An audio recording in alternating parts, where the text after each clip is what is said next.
Hey Steve, how's it going? Hey Scott. Good. Wednesday night, it's all downhill from here. So, yeah, thanks for hmm joining us on a Hump Day Wednesday night.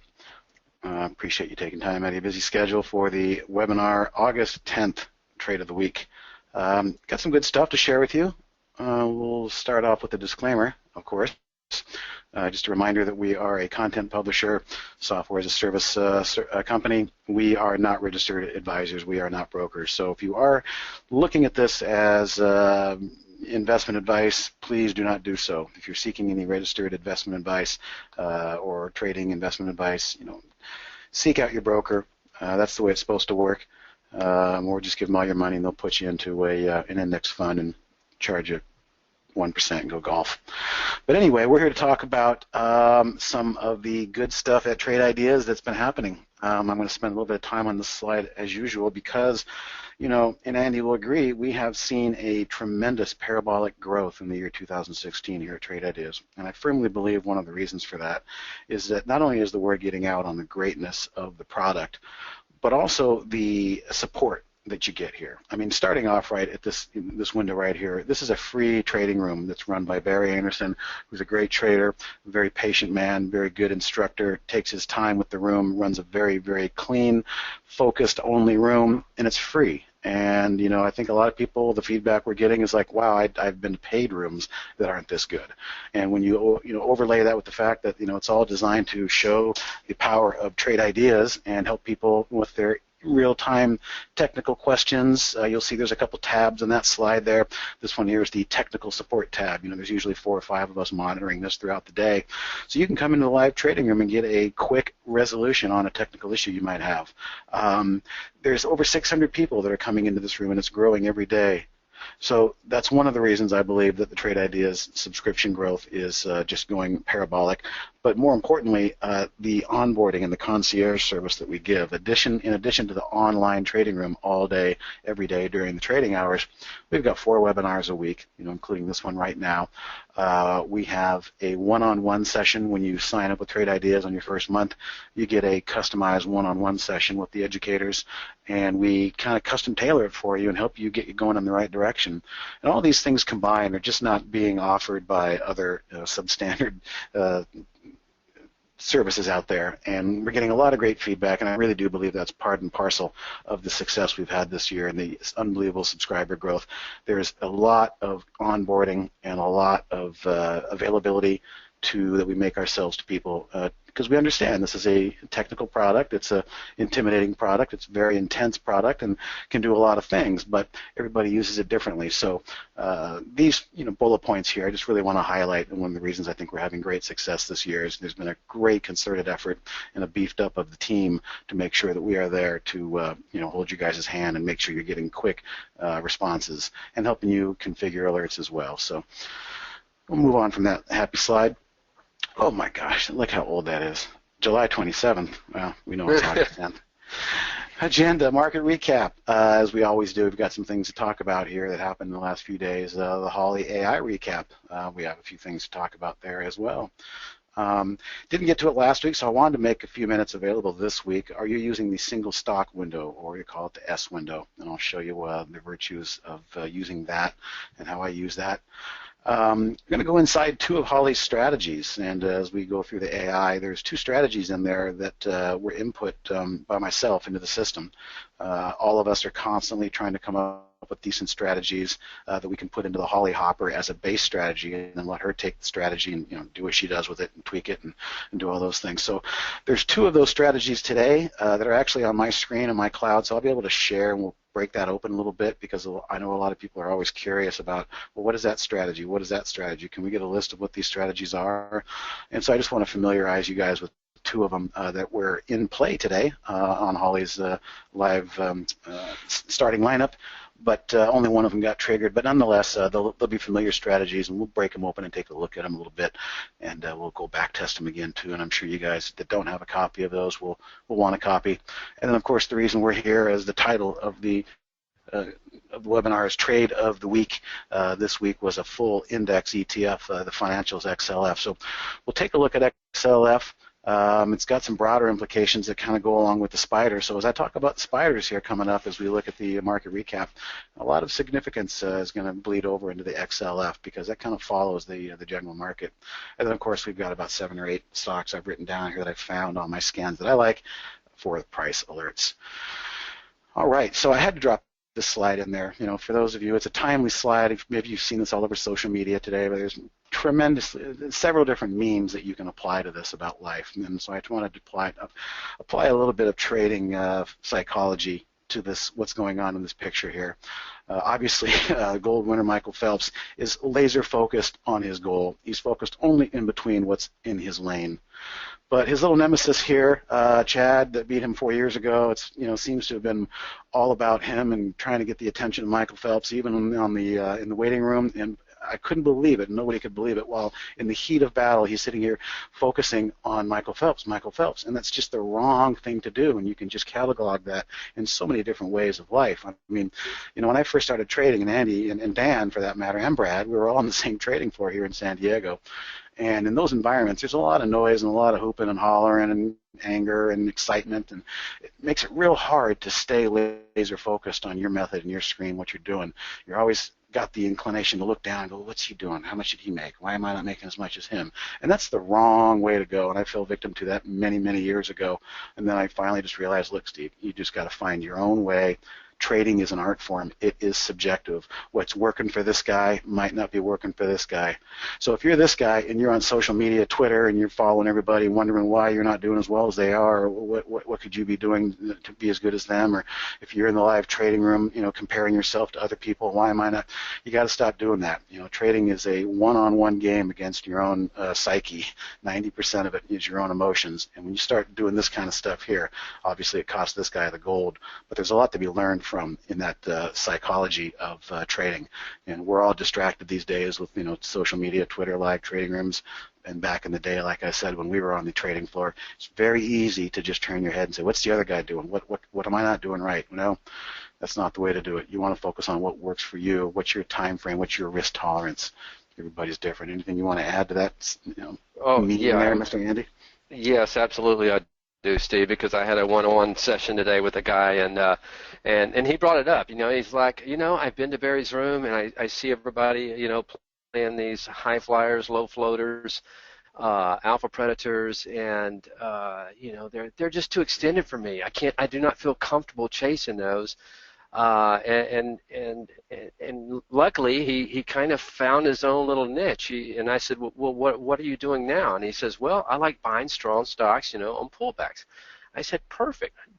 Are you doing well at it? He said, yeah, I'm making money. I said, well, great. You found your niche.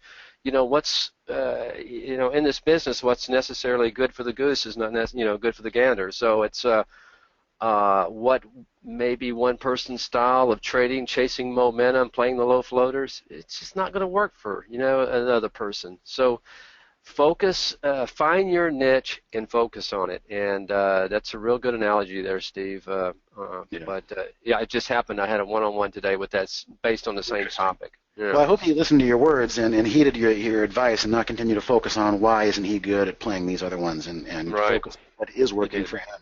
Okay, well, that's good to know. All right. One more quick slide is our AI Holly performance. Again, ever since the Brexit, we've been using some different risk parameters, risk management. We've got some new, fresh base strategies in there, 2 of which I'm going to show you later in the afternoon here. But once again, for those that aren't aware, this is the S&P, and this was the volatility of the Brexit here. And the AI said, I don't see any statistical reason to be participating in that noise. And it's just kind of a nice graphical representation there of what was going on during the volatility of the Brexit. But as you can see, Holly's breaking out and really finding her own stride. She's learning. We're continuing to tweak and feed her, better tools, better risk management, newer, fresher base strategies. So we're real pleased with the way the performance of Holly has been doing as of late. So let's save that slide for the end when Scott will have a good opportunity for you to save some money. And let's go into the market recap so we can just quickly kind of, backtrack and look at where we are. This is the same chart that I always use every week. I have not changed any of these orange lines. These orange lines are pretty much pivot lines that we've talked about along the way.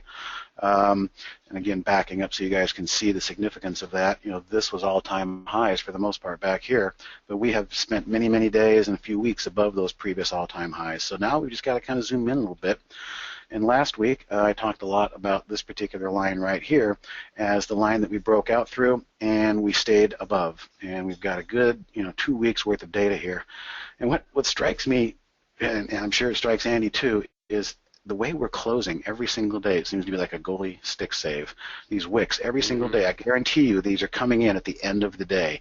End of the day buyers are constantly pushing the price back up. Well, kind of happened again today. We pushed through on Monday. And I'm sorry, this was last Friday after our jobs numbers pushed through, and I said now we need to do is use this line as our new rung in the ladder and continue to build a base camp above this line. We do not want to close below this line. Can we trade below this line? Well, sure we can. We did today. We traded below it and tried to run the stop. Nothing happened. Buyers stepped back in. So really, we're in the same boat that I've been talking about forever. We just want to see a continued close above this rung in the ladder here on this pivot point. If for any reason tomorrow or the next day we see a big red candle and close back down here into this range, well, that's going to be a giant strike and a giant red flag. I told you guys many times I try not to get too focused on fundamentals and things, but what I'm going to say next is not really that. I was looking for some ETFs and some sectors to come in today and try and find where I think maybe the next good move could be. And I was hard pressed to find a sector that looks ripe as a decent setup. Most of these sector ETFs, they all look a little extended, a little tired. Some of them need to go to bed, like Trump says about Bernie, but they need to take a rest. And so I couldn't really find anything to pull up and show you, hey guys, the home builders, or hey guys, the banks. We'll get to the banks in a minute. That's the XLF. But point being is, just as a an undernote, footnote, looking at the footprints in the sand as I was doing in many other sectors, trying to find something of interest, I couldn't find anything. So I'm making a mental note of that. So again, as long as we stay above this orange line here, we are good. But if we want to make a close and get below this line here, then all bets are off again. And again, on the heels of what I was just saying, I had a hard time finding some interesting sectors that might be ready to take the turn for the next round of leadership. So that being said, that's what the S&Ps are looking like to me. Again, of note, end of day buoyancy is just awesome, and we continue to see that, including today. And that end of day buoyancy gave us a stick save, so we didn't close anywhere near this orange line. But going forward, we need to stay above that orange line, and ideally, the bulls would like to see more sideways movement and then another push like this. What do you see? Anything, Andy? Yeah, I see pretty much. You nailed it. I see a levitating market, just kind of hanging out. I tell you what's frustrating and why some people call it the most hated bull market ever. If you scroll out a little bit on the spiders, all of your parabolic moves, but all your big moves, when do they come? They come when the market tries to sell off. When the market does pull back, it's 5%. And to really have a strong bull market, you'd like to see some of those moves happen as you break out, and that's what's a little unsettling for me. I mean, we had perfect opportunity as we took out all-time highs a few weeks back to really have a strong parabolic move, and it's just kind of very lackluster, and it just, I don't know, for Creeping. yeah, and it can be frustrating for both the bulls and the bears because there's just doesn't seem to be a lot of oomph behind this breakout that we just had to all-time highs. We'll see, maybe we get it at some point, but right now it just seems very lackluster, and almost it's just okay, we have nothing better to do. Let's just keep melting up, But, well, it is August, and it is. a certain element of July and August. August is the month in which I think most of the international world goes on vacation, especially Europe. So August is typically the slowest, and then we start to point towards Labor Day, and people get back to their desk, and then it takes about a week after Labor Day before things really do start kicking back in. But so for now, we're just kind of on the same slodging path that we were. The sellers don't seem to be able to get any follow through to the downside, and the buyers aren't in a real hurry to take this market and run away with it. And like I said, I couldn't see too many ETF sectors that really look like they're setting up. So all we can really do is just, I guess all I'm really focused on is what I should say is, are we closing above or below this 217.50 area, 40 area? Right. So, all right. Yep, I agree. We'll leave it at that. We'll just leave it at that. Okay, so today's AI, eked out a little bit of profits. A couple of things to notice. When we came in today, the first thing I noticed, what do you notice here on this starting lineup here, Andy? What All sticks out to you? longs. All longs. Yeah. Okay. Interesting, I thought. Holly doesn't try to predict what's going on. Holly just works on what is working up to, the prior trading day. And the short selling strategies obviously weren't testing as well. So that's what it is. It is what it is. You can't second guess it. But I did notice that was interesting. So what happened was here's, in the opening credits of today, where's today's market here? Here's today, right here. So we opened up and just never really went positive. It was just kind of negative all day long and just a couple of big plunges to the downside. And Holly didn't really have any short setups, so swung the bat a few times on some long setups. But as you can see by this histogram here, early in the morning, there was some struggle. But then midday, things started to turn around and to move back higher. So, there's a couple of interesting trade arounds on here because I'm going to highlight three of them. And again, no short strategies, all long strategies. Let's see, 1, 2, 3, 4, 5 of those strategies didn't even fire. These two strategies fired earlier in the morning where most of the downwash was. So I guess what I'm trying to say is here, when you still have to keep your trader's hat on when these ideas come out. They're statistically probable, and that's why they were spit out. But when you're looking at the market and the market's going to lows and these longs are kind of struggling, a lot of these longs earlier in the day never really got positive. You got to kind of take that for what it's worth. It just wasn't the perfect backdrop. We'll call it noisy. It was definitely a risk-off, noisy environment today, a lot of backing and filling. So let's get to some of the trade arounds that I noticed here. I've got three of interest that, for the most part, I think were good. Ren, let's start with Ren. That was really the highlight of the day. And again, I'm going to remind you guys, when you're looking at charts, what do you look at first, the 15-minute or the daily? Well, I think I just pretty much gave that away. Mm-hmm. Look at the daily. Look left first. Look left, then look right, and see where we've come. Well, where we've come from today, that orange line was yesterday's high, and that orange line is basically this orange line here today. So let's take a look at what happened here. It was a quarterback strategy, which is one of the newer strategies, and by the way, that's one of the strategies we're going to delve into and crack open a little bit later so you guys can see what was going on. Matter of fact, when you said Andy, the guy you spoke with today, he liked to buy strong stocks on a pullback. Well, in a sense, that's kind of what quarterback is. So we'll break that down and take a look at that. So here was our entry in quarterback. Here's the day's open right here. Trading, trading, trading. Our blue arrow is right on this candle, and our blue tag is right here. So if we look at the crosshairs, it was about 1049, and that's what the tag says, 1048, excuse me. So purchased at 1048. What was our exit reason? Holly exited on a profit save, which is another word for trailing stop. So the profit save will never allow a green positive trade to turn around and run and go negative. And that's one of the biggest new things that we've come up with, the trade ideas for the risk management that I believe has really helped Holly in her performance. There was a lot more of that going red to green earlier in the year, and the system's getting smarter, and we're getting smarter and helping her get smarter. So let's take a look at what happened. It got in the money briefly on this candle. I'm going to zoom in just a little bit so we can really see what's going on here. Here's our candle. Here's our price. Spike up, okay, and then kind of a spike back. This red tag here would have been our stop. So we were in the money barely, but then, the risk management of the profit save is a very hair trigger, very conservative type of risk management.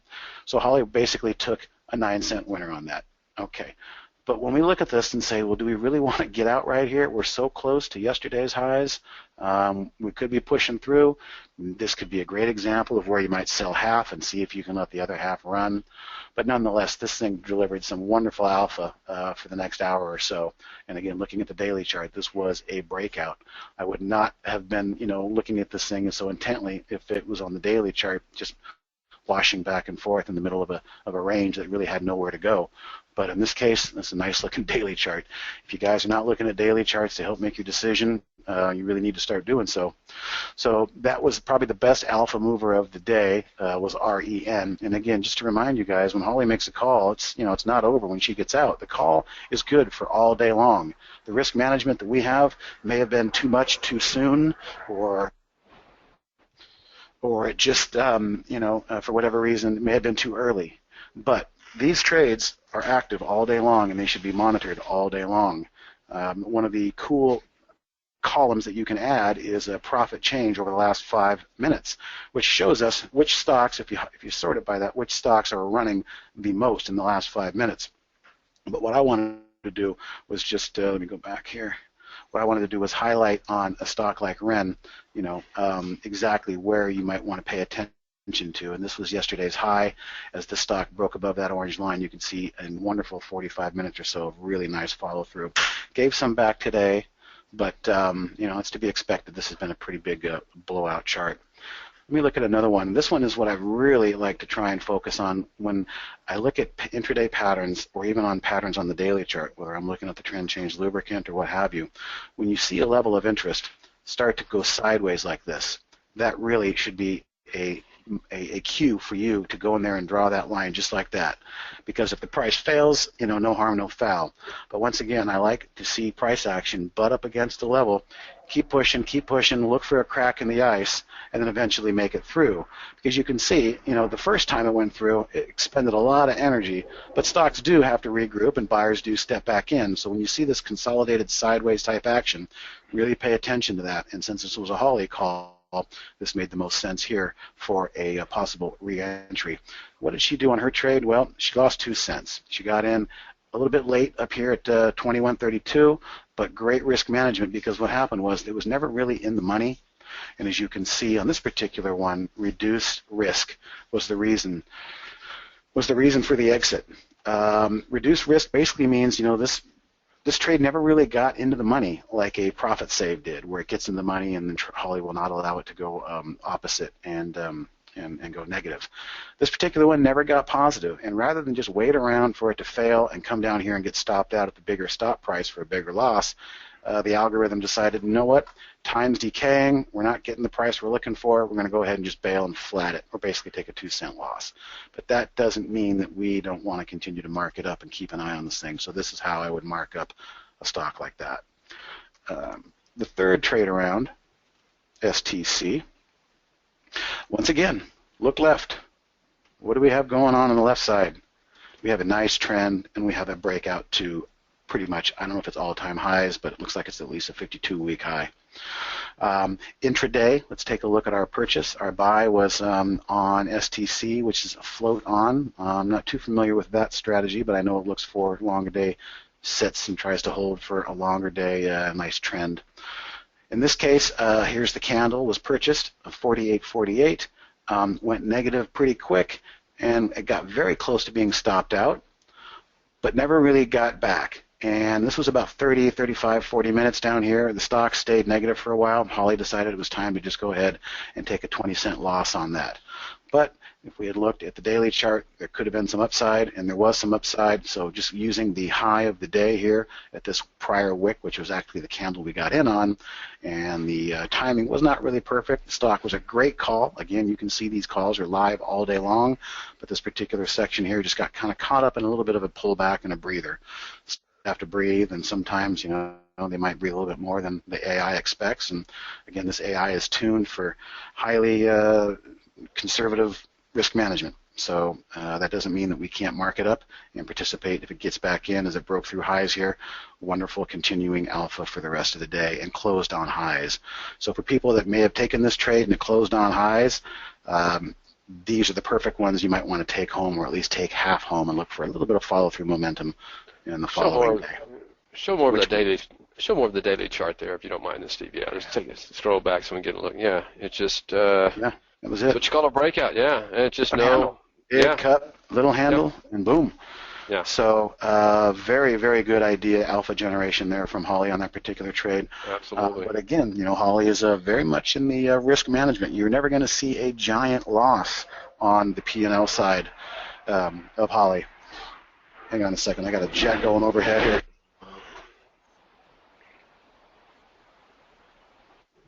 Oof, that was a loud one.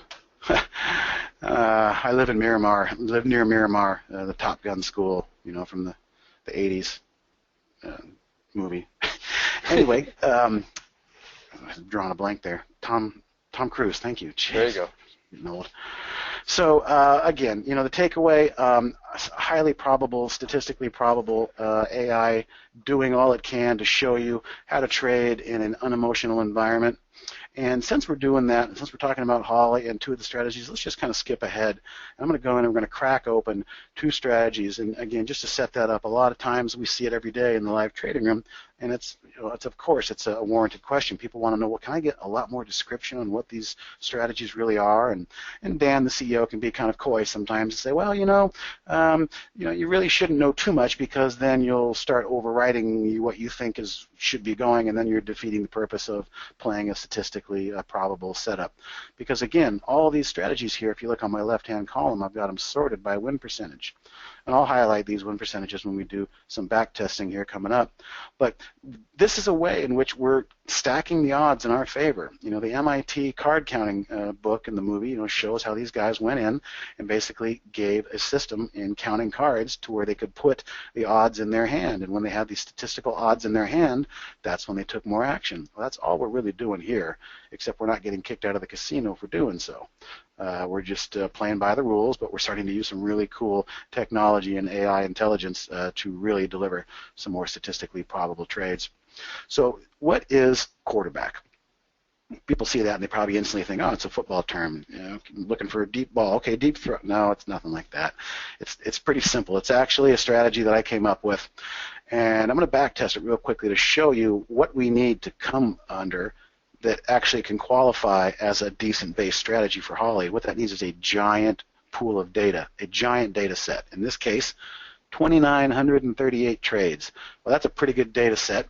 The black line is the gross trades line before any net slippage or commissions. But this is the only line that matters, and this is the line that's going up. Even though it's 20 cents to the good, 18 cents to the bad, this is the ideal base strategy that we try to come up with that we can give to Holly, because she can take this and go through the optimization and the filters and the times of the day, and she can work with something like this. And in this particular case, she did. And so, the quarterback showed up today. It had two trades, and I'm actually happy to say that the one trade that really kicked ass today was the Ren trade. And like I had mentioned to Andy earlier, this stock is basically looking to buy strong stocks on a pullback. So what we've got here is an alert, and we have to have an alert because we need an event where we can time stamp and price stamp. In this case, it's called the 25% pullback from highs, thus the name quarterback. That's why I'm calling it quarterback. But what it's doing is it's looking for stocks that are up on the day, up 1% on the close, got some good relative volume coming through. And that's pretty much it. That's the basic that I gave Holly. Just these couple filters, in addition to using the 25% pullback as our entry point.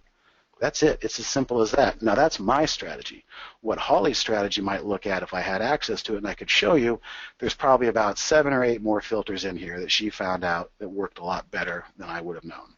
And so the point is I just want to kind of give you guys a flavor of what some of these new strategies are, how they come about, and what they're looking for. So in this case, the quarterback is just looking for a strong stock that's up on the day and had a nice 25% pullback. And whatever she took and did with it, I guarantee you it's not going to spit out 2,900 trades like our back test did.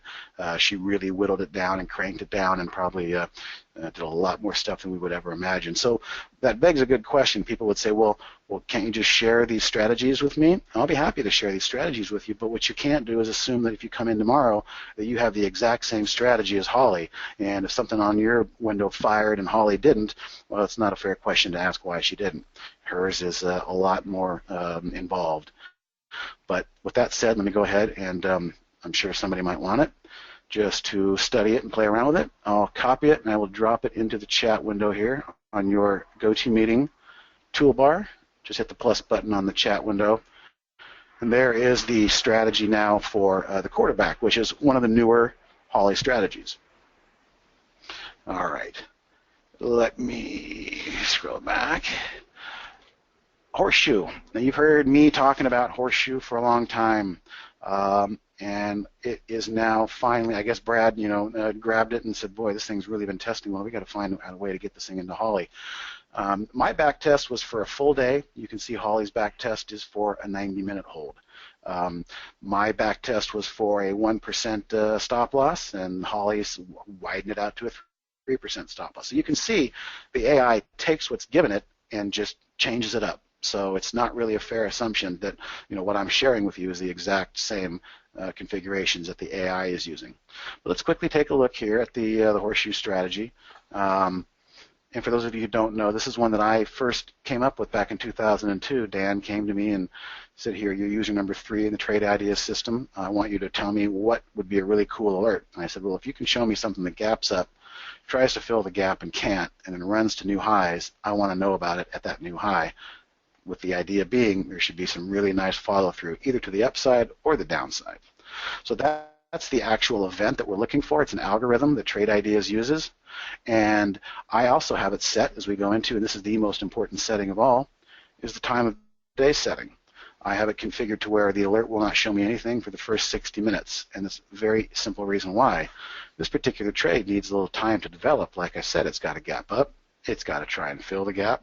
It's got to fail on the mission to fill the gap, and it's got to move back higher and to new highs. So anything within 60 minutes is a lot of noise. So I've figured out that 60 minutes is a great place to start on the time of day filter.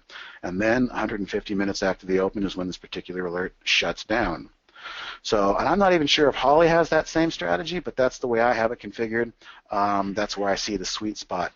And so again, that's the alert. It's the false gap up retracement, and my filters are relative volume has to be 30%, and the price is basically $20 to $59, and that's it. Average daily volume has to be 200,000. So there's no way of knowing how much more Holly has added to this, but this is the basic strategy of the horseshoe, which I think a lot of you have because I've been talking about it over the weeks.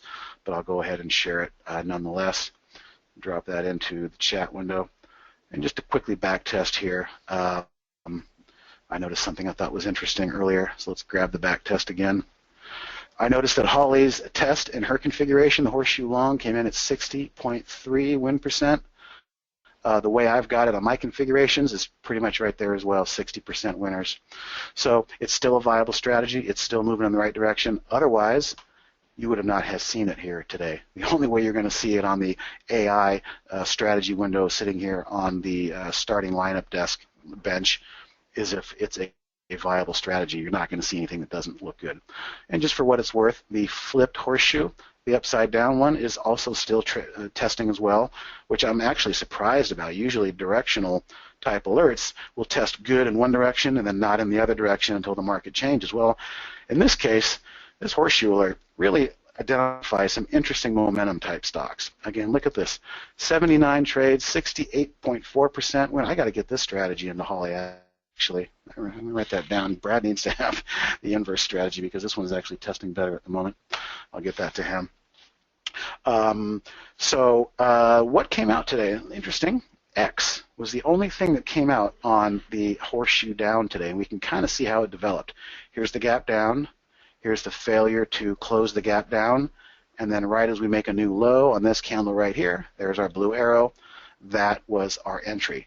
So it closed maybe 15 cents below this entry. It could be some follow through tomorrow, but that does kind of segue into something interesting. X on the daily chart.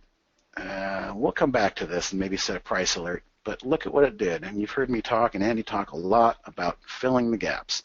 Well, this stock's been a really good stock. It's still got about 36% short the float. They've been getting their butt kicked on the short squeeze, but we did have this gap that was just pretty much filled today. So I'm going to come back to this one when we do our price alerts and maybe look to see if this thing can bounce.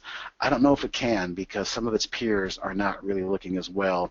And actually AKS was a trade of the week from a few weeks back, and it's been doing very well.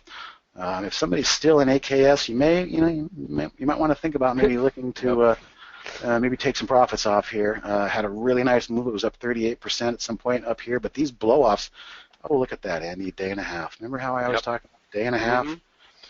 Day and a half, and that could go back to that trade I talked about earlier that was that Holly trade around if you're going to hold some for maybe another couple hours in the morning. It's been Andy and my theory that we've noticed over the years when a stock gets their move, in this case I would say AKS got their move today. Sometimes you get a little bit, you leave a little on the table if you sell at the close, if it's going to close on highs like this, because it always seems like there's some follow through the following day, and then midday they start to come to their senses and say, all right, enough of that. Let's do the midday reversal.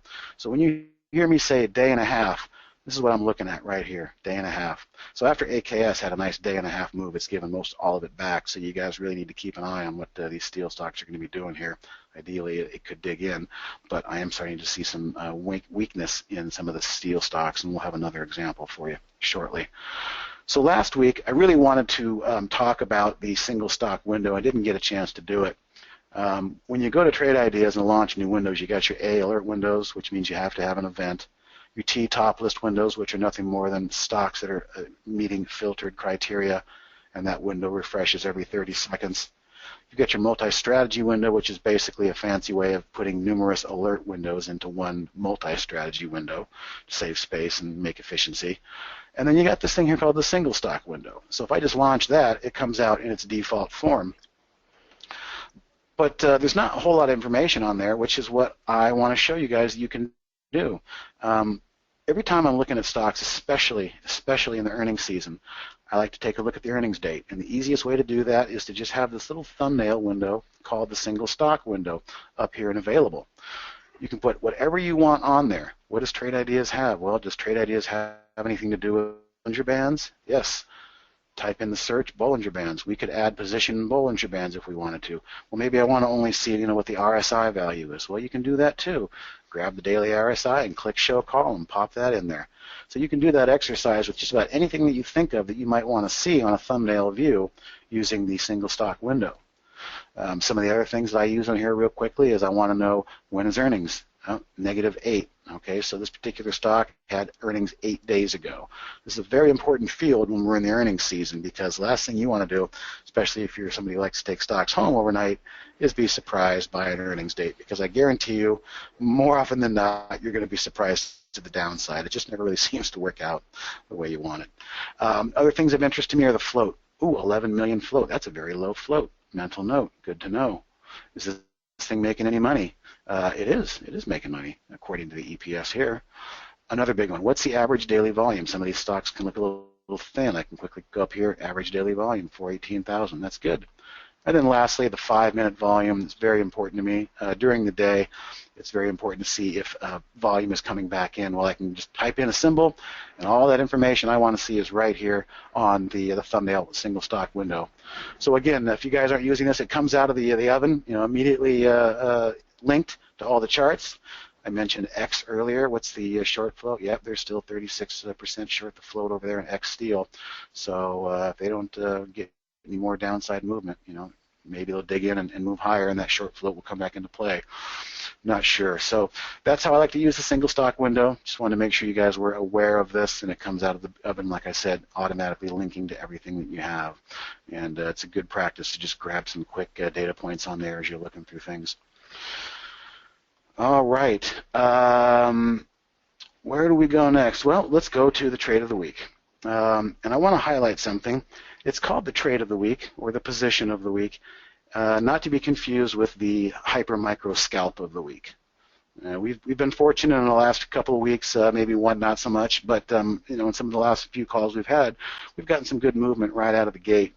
But in this particular one, XLF, I had a couple of interesting bank stocks that I wanted to look at, but again, looking at my single stock window, I had a lot of earnings were coming up on a lot of these. And so we kind of kicked it around. That was the sector that looked like a decent sector.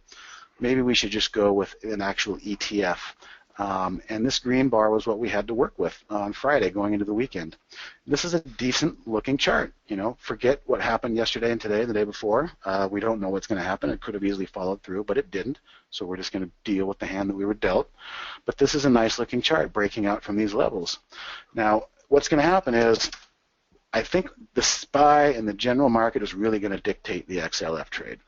If SPY comes down and does what I talked about earlier that we don't want it to do, which is close below that level that we just broke out from and come back and digest into the range, well, then the XLF leash might need to be a little bit tighter for those who don't want to maybe sit through a pullback. But the idea being is everything's still intact I mean, it really is it's only about 25 cents down, 23 cents at the most. It's really not that much. And the stop on this one is actually way down here, just below 23. So there's a lot of room to work with on this one without too much risk. So don't get too hung up on the fact that we didn't get our candles and the bars the way we want them to in the first couple of days. Sometimes we get spoiled and we get those. But then we also have to learn how to deal with trades that, okay, we're going to take a little bit more digestion here. We're going to take a little bit more of a breath here. But again, I'm going to be using the SPY and the general market as a guide for what the XLF should do, because there's no way that the XLF is going to hold up if the S&P pull back and start trading down in these ranges again here. So if you're somebody that's in the XLF and you don't have a big risk appetite and you don't want to stick around for too much, keep an eye on the general market on the S&P. I think this is going to track the S&P very similarly. Did you have any thoughts on this XLF? You know what? I was answering a lot of questions over here, but you know what, Steve? Thank you. No, yeah, no. You know what? It does. It looks good. I mean, it was a great call. You're breaking out. It closed on it closed on highs that day. I see nothing wrong with that call. I agree with you. I think you may just be at the mercy of the market now, but. But who knows? Funds, getting back to, the commodity sectors and the steel sectors, it wasn't long ago they were going parabolic and everybody's going crazy. Now they're rolling over. And as this market does, money comes out of that sector and will flow into something else. And who knows? It may flow into financials. So money, it just seems money has to go somewhere.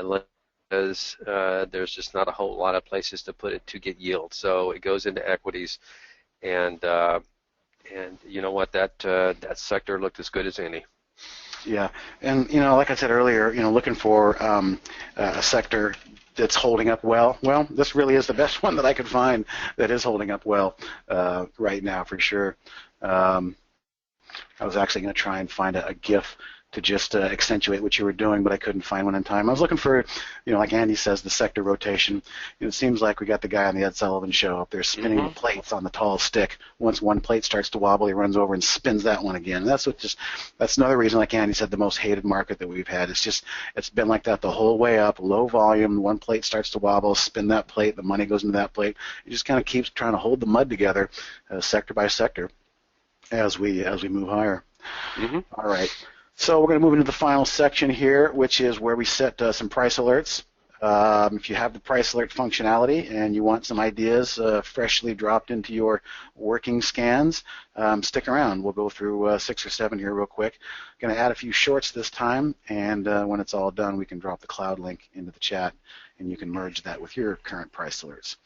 So let me take a look at my handy-dandy cheat sheet.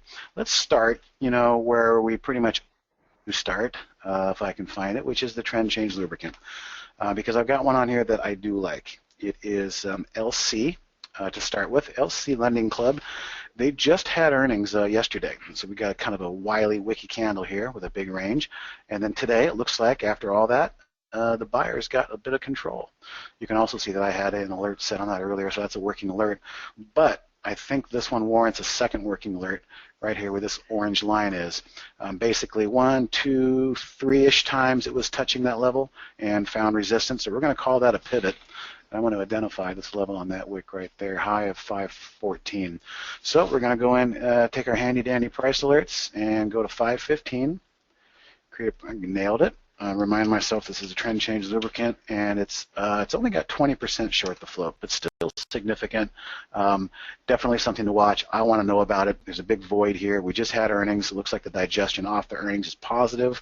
And hey, even if XLF starts to get going again, that could help this particular stock as well. It's a financial stock. So Lending Club will be our first one. Icon is the second and last one that I have from the trend change. This one's got a bunch more, 36% short the float on 47 million, so kind of a medium size. But I like the run-up that we had, a sideways red candle on the daily, and then another green candle on the daily. It's kind of the beginnings of a flag here. And so I'm just going to pick yesterday's high, because if we break through today's high, we're probably heading to yesterday's high, and if we take that out, it's probably a good head of steam to go through on Monday's high.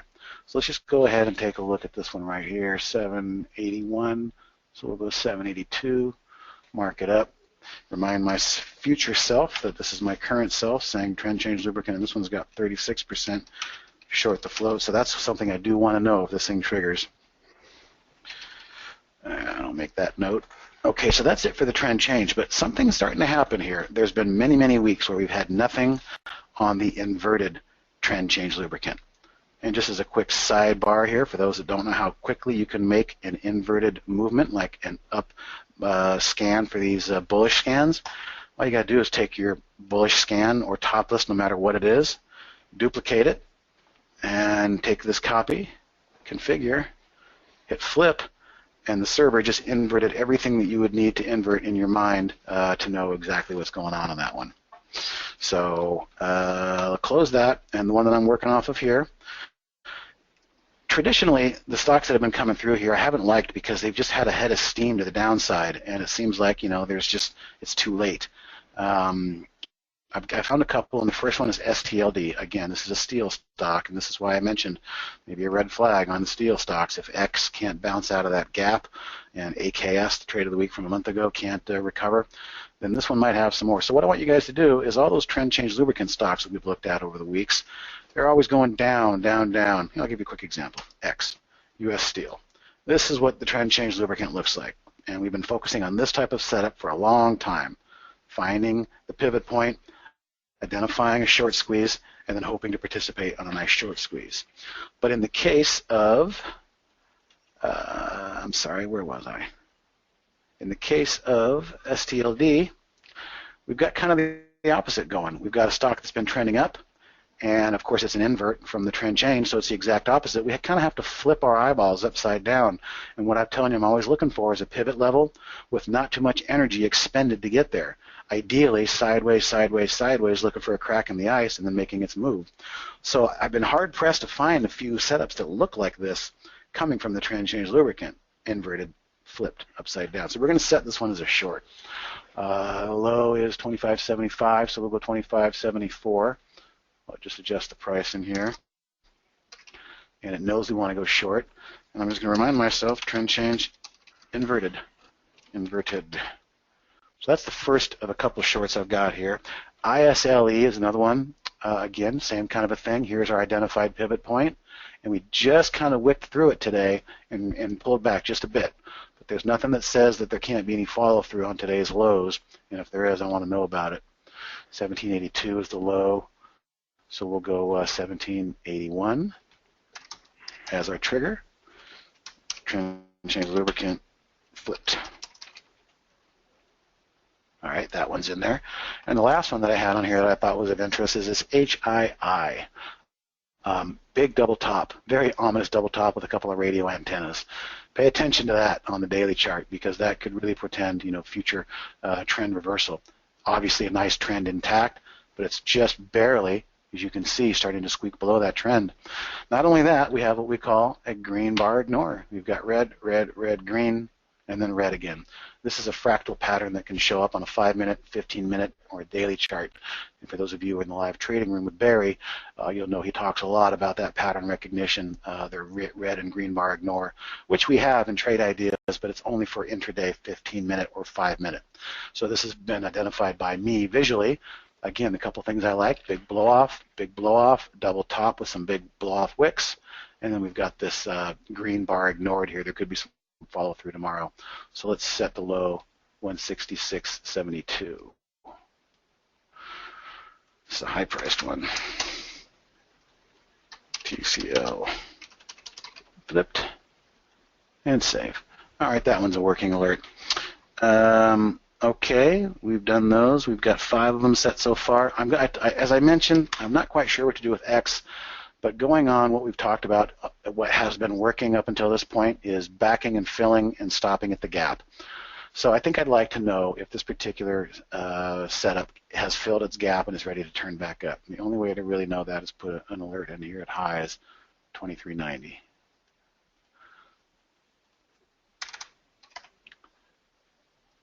All right.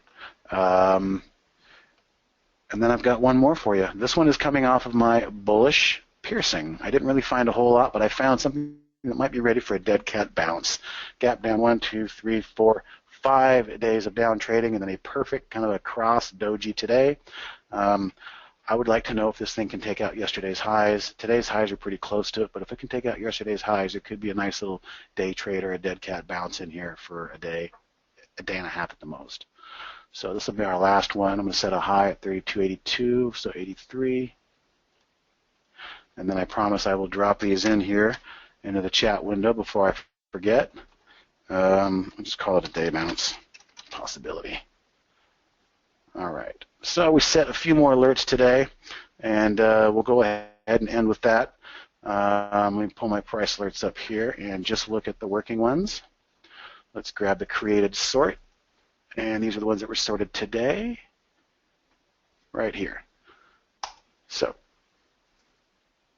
share, do not delete, share, 7 price alerts. And again, I'm going to drop this into the chat window, so for those of you who have the advanced functionality and want to take advantage of these price alerts, they're all going to trigger for us at the same time. So that's the last entry that I just put in there in the chat window. And that's all I got tonight. Anything you got, Andy? Oh, no, maybe just I was about to answer some of these guys' questions in the chat. What kind of stocks does TCL design to identify? Basically, just looking for stocks. Actually, if you want to pull up the filters on that thing, you can kind of get a good idea of what it's looking for. Let's do that. But let's look at the visual first. Look at the visual. Downtrend, sure. Base. Downtrend, trying to bounce and base. Downtrend, gap down and trying to base. Downtrend, trying to base and turn back up. So how do we do that? There's a really cool, it's actually only 3 main components in this trend change lubricant window that just work so well in such simple fashion. The first one is it's got to be up for the day. It's got to be up 1%. Change from the close, minimum 1%. So all the stocks you saw on there were up at least 1% for the day. But this is where it gets interesting, where you start to have to get creative with using the confines of what the Trade Ideas platform offers you. We have a thing called position and range. And range can be a 5-minute range, or it can be a 52-week range, and anything in between. So in this case, position in year range. Year 52 weeks is our range. Position is a percentile. So 0 would equal 52-week low. 100 would equal 52-week high. So in this case, we're trying to suppress everything that's up on the year. We're trying to only show us things that are down and downtrending and been kicked in the head for the year. So we use this value on the maximum column of 35 percentile. So it's another way of saying, do not show me any stock that's more than 35% off of their 52-week low. And that's where we get the first layer. The second layer, which we think is really interesting, is the position in 20-day range. Right now I'm using a value of 90. I've used 95, I've used 98. I'm dialing it back to 90 because I want to bring in a few more stocks and have a few more things visible. So this is another way of saying these stocks are 10% away from a 20-day high. And that's where we start to get that basing and turning and moving back up, the 20-day high range. So those 2 layers overlapped on positions in 2 different ranges give us this type of look. And then the last piece of information, which is the most important, is many top lists, can be sorted by relative volume, which is a smart move. You want to see the stocks that are doing the best volume near the top. But in this case, I want to know which stocks have the biggest short float. And I have that right next to the float column.